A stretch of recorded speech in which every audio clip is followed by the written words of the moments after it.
Nicodème. Nicodème, il était venu de nuit. Pourquoi il était venu voir le Seigneur de nuit? Hein? Parce que de nuit, comme on dit, tous les chats sont gris, c'est vrai. Mais là, de nuit, il n'y a pas de personne qui aurait peut-être pu le voir avec le Seigneur. Et là, de nuit, eh bien, il était venu voir le Seigneur. Parce qu'il a peut-être peur aussi d'être exclu de la synagogue, qu'on dise du mal sur lui. Voyez-vous? Alors, il était venu de nuit. Et là, le Seigneur, il dit, Nicodème, il faut que tu naisses de nouveau. Voyez-vous? Tu naisses. C'est la nouvelle naissance, hein? C'est la naissance de l'Esprit Saint. Parce que l'Esprit Saint, c'est le Père. Hein? Il faut que tu naisses de l'Esprit. Jean 3, verset 3 à 8. Et qu'est-ce qu'il croyait Nicodème? Lui, il croyait qu'il faut qu'il rentre dans le sein de sa mère. Il croyait une naissance charnelle. Comme les gens pensent là, eh bien, qui sont nés de nouveau, mais c'est une naissance charnelle. Eh bien, le Seigneur il disait à Nicodème, le vent souffle où il veut, tu ne sais d'où il va, et d'où il vient. Il n'en est ainsi de tout homme, eh bien, qui vit de l'Esprit, hein, qui est né de l'Esprit. Et là, comme le Seigneur Jésus-Christ disait, le Père est en moi, eh bien, il n'y avait que le Saint-Esprit en Christ. Et la parole de Dieu nous dit, eh bien, que cet enfant a été conçu du Saint-Esprit, cet enfant vient du Saint-Esprit. Alléluia. Et Matthieu 1, 18, 20, et Job 33, 4 nous le dit aussi, l'Esprit de Dieu m'a créé. Voyez-vous? Mais pour connaître cela, eh bien, il faut une révélation. Matthieu 11, 25, 26, 27, et le Seigneur il dit, je ne me révèle pas au monde, aux sectes, donc ils ne peuvent pas le connaître. Eux ils disent qu'il y a 3 personnes, alors que le Seigneur il dit, qui connaît le Père, si c'est le Fils, et qui est le Fils de le révéler. Matthieu 11, 25, 26, 27, voyez-vous? Mais le Seigneur il dit, au monde, je ne me suis pas manifesté. Et même dans l'Apocalypse, qui veut dire révélation, le Seigneur il se révèle à qui? Regardez Apocalypse, dans la parole de Dieu, qui veut dire révélation, qui veut dire enlever le voile. Parce que comme le monde a un voile sur les yeux, que le Seigneur leur a mis un voile sur les yeux, ils ne peuvent pas connaître. Mais toutes les révélations sont pour les enfants de Dieu, alléluia. En regardant Apocalypse, oui, Apocalypse qui veut dire révélation, et qu'est-ce que nous dit Apocalypse? C'est toujours pour les enfants de Dieu, les révélations, alléluia. Alors, vous voyez, j'arrive. Révélation, Apocalypse 1, verset 1. Révélation de Jésus-Christ, que Dieu lui a donné pour montrer à ses serviteurs les choses qui doivent arriver bientôt. Pour montrer à ses serviteurs, révélation. Voyez-vous? Et le Seigneur disait dans Matthieu 11, 25, 26, qui connaît le Père, si c'est le Fils, et à qui le Fils veut le révéler. Mais comme nous savons que le monde adore les dieux par 3, regardez similitudes. Et les gens, quand on parle avec eux, ils disent, si, ça c'est une révélation de Dieu, Père, Fils, Saint-Esprit, c'est 3 personnes distinctes. Ben, je leur dis alors, l'Égypte aussi a reçu la révélation. Pourtant, le Seigneur, il se révèle qu'à ses enfants. Eux aussi adorent les dieux par 3. Regardez similitudes dans ma vidéo. Mais vous allez voir que les païens adorent les dieux par 3. L'Égypte aussi, tout ça. Voyez-vous? Alors ça veut dire que si le Seigneur aurait donné une révélation à ces gens-là, et qu'ils seraient de Dieu, les Trinitaires, 3 personnes distinctes, ben ça veut dire aussi que l'Égypte, qui adore les dieux par 3, a aussi une révélation du Seigneur. Alors que nous savons bien que l'Égypte, ça représente l'esprit antichrist. C'est pour ça que le Seigneur dit dans sa parole, l'esprit de l'Égypte, j'ôterai l'esprit de l'Égypte, eh bien, du milieu de mon peuple. Et avant, nous aussi, on avait eu l'esprit de l'Égypte. Parce que nous aussi, avant, on allait à Rome, adorer des statues. Le Seigneur dit, elle a des yeux pour voir, la statue, elle ne voit rien. Des oreilles, elle n'entend rien. Une bouche, elle n'entend rien. Le Seigneur, il dit, toi, tu es rendu pareil. Tu n'as jamais vu ma divinité, puisque Dieu est esprit. Tu n'as jamais entendu mes paroles, parce que tes oreilles sont bouchées. Voilà. Et le Seigneur, il dit, eh bien, tu ne vis pas, parce que ce n'est plus moi qui vis, c'est Christ qui vit en moi, qui est le Seigneur, la parole de Dieu. Et Paul disait, eh bien, tout ce que je fais, je le fais parce que c'est la volonté du Seigneur qui vit en moi. Voyez-vous? Mais là, vous ne pouvez pas avoir ces choses-là, parce que vous êtes bouchés dans ton monde, dit le Seigneur. Le Seigneur, il dit, vous avez fait des choses contraires à sa parole. Alors le Seigneur, il dit, comment je pourrais mélanger, moi, les ténèbres avec la lumière? Mais non, j'en suis venu séparer. Et c'est ce que nous donne dans Genèse aussi. Le Seigneur, il dit, eh bien, qu'il sépara les eaux d'en haut avec les eaux d'en bas. Il sépara la lumière d'avec les ténèbres. Voyez-vous? Il sépara le Seigneur. Et le Seigneur, il dit, eh bien, que les ténèbres, c'est ceux qui marchent dans les fausses doctrines. C'est ça les ténèbres. Ça, c'est pas dans le plan de Dieu que ses enfants à lui, ils marchent dans les ténèbres, alors qu'il nous a donné la véritable lumière, il nous a donné Christ, alléluia. Le Seigneur dit, je suis la vie, je suis une lumière sur ton sentier, je suis celui qui te guide. Tu n'auras plus d'obscurité sur toi, dit le Seigneur. Tu es passé des ténèbres à la lumière, alléluia. Des mains de ce monde, dans les mains de Dieu. Des mains de la mort à la vie. Tu es passé de la mort à la vie, alléluia. Le Seigneur dit dans son royaume de mort, eh bien, tu n'en fais plus partie. Tu fais partie maintenant de mon royaume céleste. Et ne savez-vous pas que le royaume de Dieu ne vient pas de manière à frapper les regards, mais il est en vous. Eh oui, Luc 17, 20, 21. C'est où le royaume de Dieu est en nous. Puisque Christ règne en nous, puisque Christ vit en nous. C'est ça. Et puisqu'on est attaché par un seul esprit, c'est ça le mariage, 1 Corinthiens 6, 13 à 19, avec Christ par un seul esprit. Voyez-vous. Et Christ, c'est ma lumière. Et il est mon enseignant, parce qu'il m'enseigne toutes choses. Et vous, la parole de Dieu a dit qu'ils seront enseignés comme Dieu. Alléluia.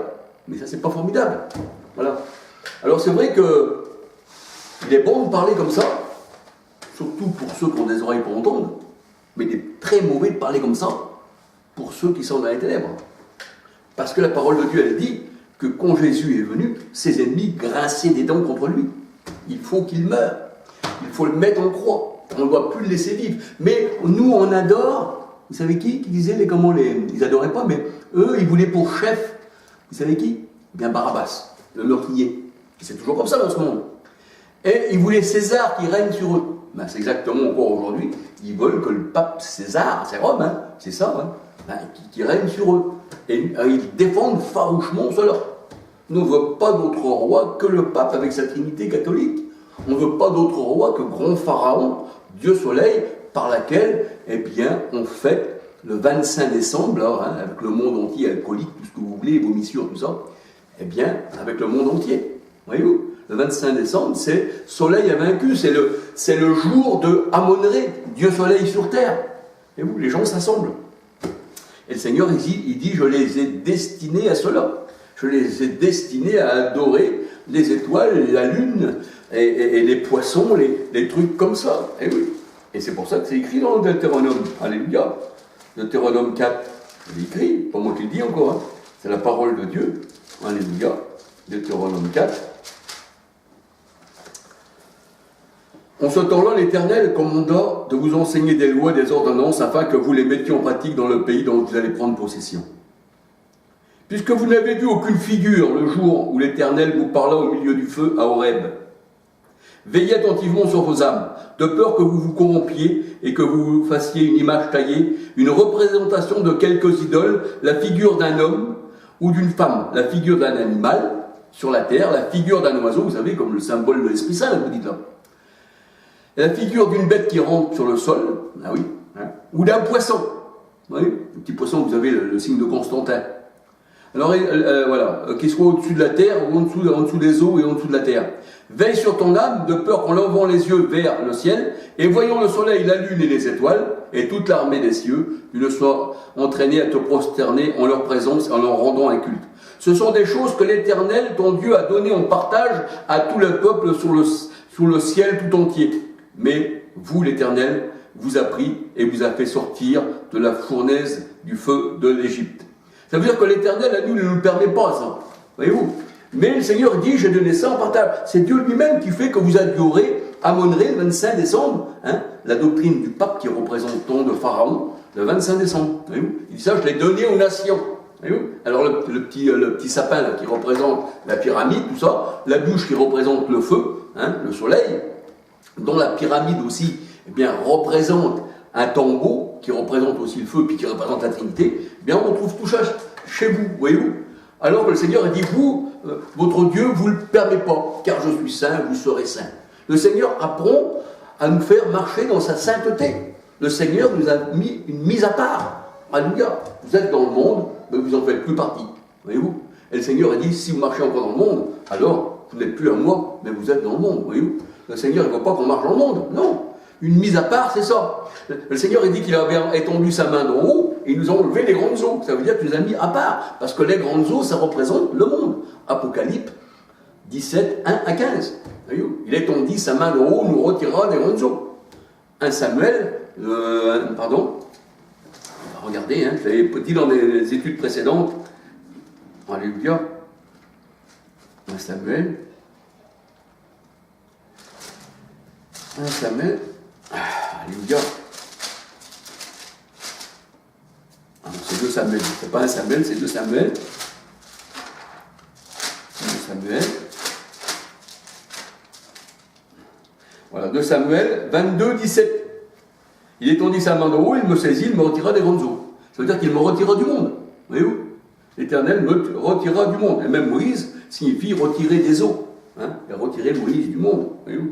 Alléluia. Et à chaque fois que l'Éternel parle d'immersion, il parle toujours de malédiction. Et la malédiction, comme vous êtes en malédiction, au lieu d'être retiré des eaux, vous plongez dans les eaux qui représentent le monde. Voyez-vous? Donc vous n'êtes pas vraiment du Seigneur. Voilà. Mais voilà. Et vous avez vu, je parle librement, normalement, parce que c'est comme ça qu'on doit parler. Voyez-vous? Le Seigneur a dit qu'il ne doit pas y avoir d'artifice. On parle simplement. Voilà. Et celui qui est destiné à la vie éternelle, croira. Celui qui n'est pas destiné, ne croira pas. Ben oui. Parce qu'il aura préféré l'erreur que la vérité. Voyez-vous? Et c'est pour ça que le Seigneur dit qu'il y a 2 chemins. Un chemin de la vie, un chemin de la mort. Ça, c'est le Seigneur qui l'a mis devant l'homme, ça. Alors, il dit, j'ai mis devant toi le chemin de la vie et le chemin de la mort. Et bien là, l'homme, qu'est-ce qu'il a fait? Il a pris la grande porte qui mène à la perdition, ça veut dire qu'elle est large et spacieuse, qui mène à la perdition, mais il n'a pas recherché le petit chemin, où il n'y a qui est peu qui le trouve, ce petit chemin. Petit troupeau, voyez-vous? Là, c'est le grand Goliath qui prend la grande porte, parce que le grand Goliath représente la grande porte, tandis que la petite porte représente le petit David. Oui, alléluia. Ça, les gens ne veulent pas. Les gens veulent avoir des courbettes, ils veulent avoir des gourous. Les gourous aiment à se faire appeler maître, rabbi, c'est ça. Ils aiment bien qu'on les admire. Voyez-vous? Si on ne m'admire pas ici, si on me retire la carte, comme si que Dieu était un ordinateur, Jésus n'a jamais eu de carte, des disciples. Eh bien, si on m'enlève la carte, c'est fini, j'abandonne tout. Donc, c'est la carte que je veux. C'est même plus le Seigneur. Donc, c'est l'orgueil, ça. Ah non. Le Seigneur, sa vraie carte qu'il nous a donnée, c'est dans notre cœur. Alléluia. C'est ça l'ouverture du paradis. Jésus est la porte. Et la clé, eh bien, le Seigneur dit, je suis celui qui ouvre et celui qui ferme. Alléluia. Que nul entrera s'il ne veut pas. Alléluia. Et c'est lui qui a refermé, c'est vrai, eh bien, au temps de Noé, qu'il a refermé l'arche. Et le Seigneur a dit, ça reviendra comme au temps de Noé, où 8 furent sauvés à travers l'eau. Voyez-vous? Alors, en temps de Noé, c'est vrai qu'il n'avait que 8, malgré qu'il y avait le monde, là. Ben, le monde, non, lui, il a péri. Voyez, dans les eaux, toujours les eaux, il périt. Et l'arche naviguait au-dessus des eaux d'un monde perdu, voyez-vous? Et, voilà. Et là, le Seigneur dit, ça reviendra pareil. Voyez-vous? Il n'a pas dit, ça sera un grand troupeau. Ça veut pas dire qu'il y aura seulement 8 qui seront sauvés, non? Mais sur le monde entier, eh bien, ça sera un petit troupeau, eh bien, que le Seigneur a jugé bon de sauver. Votre Père Céleste, petit troupeau, a trouvé bon de vous donner le royaume. Petit troupeau, dont le Seigneur a dit, j'en suis le bon berger. Chez d'autres brebis, qu'entendront ma voix, elles n'entendront pas la voix d'un étranger, mais elles entendront la voix du bon berger, alléluia. Et le bon berger a donné sa vie pour toi qui es dans cette secte. Le Seigneur dit, sors, mon peuple, sors toi qui es là, qui écoute. Ne va pas, ne reste pas, parce que c'est ta mort qui est ici.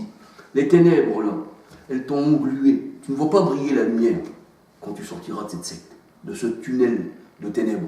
Tu verras la lumière briller, alléluia. Et c'est ce que le Seigneur veut. Le Seigneur, eh bien, veut que vous sortiez, alléluia.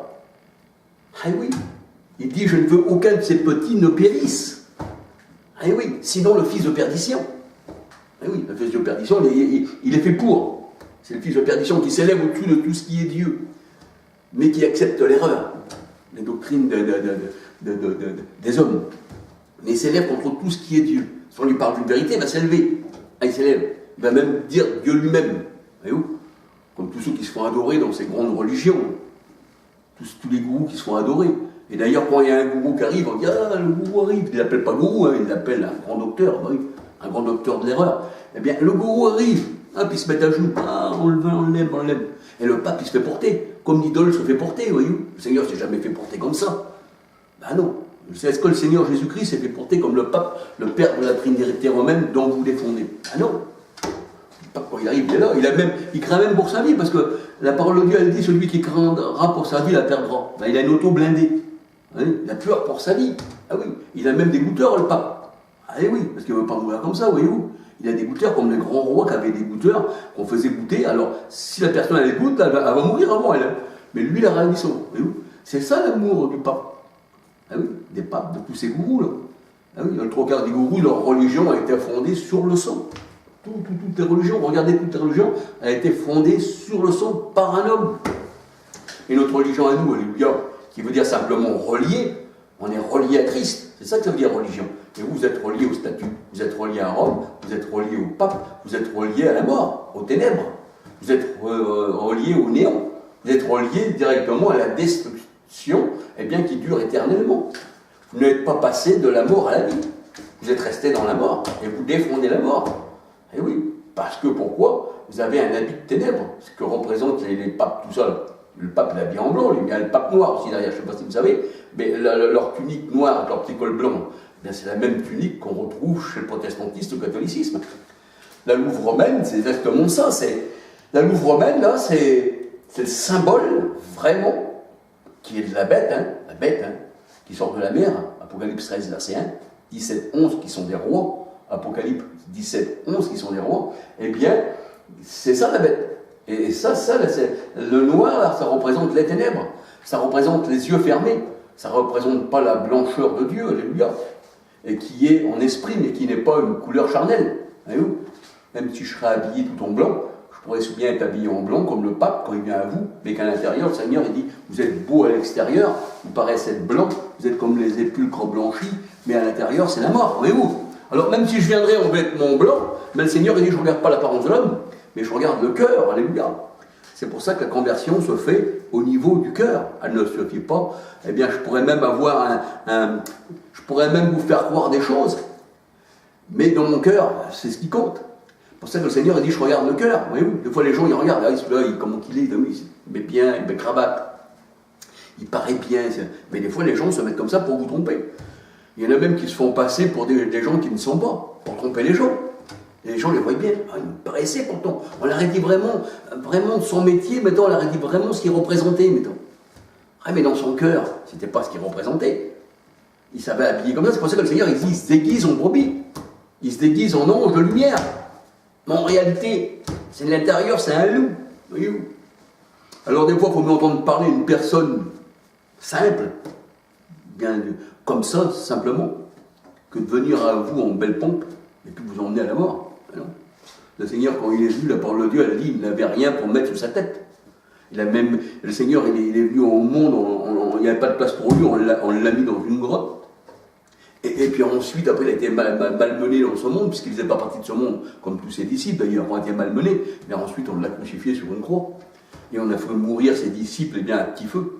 Voyez-vous, ils ont souffert la faim dans ce monde-là. Des balayeurs du monde, qui dit Paul. Nous sommes devenus des balayeurs du monde. Que le monde, eh bien, est indigne de nous. Le monde n'est pas digne de même, par notre bouche, eh bien, qu'on prononce leur nom. Voilà. Le Seigneur a dit, quand vous rentrerez dans une maison, ben, secouez même la poussière. Parce que cette poussière-là ne doit même pas être pour vous. Voyez-vous. C'était ça la séparation du monde. C'était ça, eh bien, marcher dans la sainteté avec le Seigneur. Et c'est ça aussi avoir des tribulations dans le monde. Mais c'est aussi ça avoir la vie avec le Seigneur. Parce qu'on ne fait pas partie du monde, alléluia. Le monde passe et ça convoitise aussi. Mais le Seigneur il dit, toi tu demeures éternellement. Parce que nul ne peut te ravir de ma main. Nul ne peut te ravir de ma main. Tu es à moi, tu es ma brebis. Je veux te chérir encore, alléluia. Il y a encore des places. Parce que le Seigneur a dit, il y a plusieurs places dans cette maison. Hein? Et là où je suis, toi aussi tu y seras. Et là nous savons que nous sommes avec le Seigneur pour l'éternité, alléluia. Il est réservé à l'homme de quitter ce corps, de mourir. Ensuite vient le jugement. Alléluia. Il n'y a plus de condamnation pour ceux qui sont en Christ. Parce que nous sommes passés de la mort à la vie. Eh oui. Et le Seigneur ne nous a jamais dit, mettons une supposition, voici, vous, mes amis, eh bien, remplissez des salles, je veux que ça soit plein. Et puis qu'importe si là-dedans, eh bien, ils font ce qu'ils veulent. Voyez-vous? Non. L'évangélisation, c'était pour une sortie du monde, c'était pour qu'on soit un seul esprit avec Christ. Que le Seigneur vous bénisse, que le Seigneur vous garde. Je ferai encore une petite vidéo, si le Dieu permet, le Seigneur le permet, à sa gloire. Amen. Alléluia.